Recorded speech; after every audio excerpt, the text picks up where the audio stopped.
In this simple video tutorial, I am going to share with you how to link Instagram to Roblox account.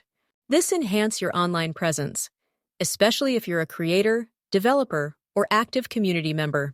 It helps build credibility and allows for easy cross-promotion of your content. To do this, simply head to Instagram. On your profile page, tap on Share Profile, and then copy your account link. Now when copied to clipboard, simply head to Roblox.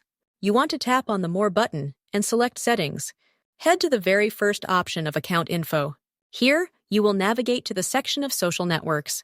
Now if you look closely, there's no Instagram option, so you just want to paste the link in the website space. Well, that's how easy it is to link Instagram to Roblox. And if you have any questions, just let me know in the comments section down below. Please don't forget to leave a like, share and subscribe for more informative tutorials like this one.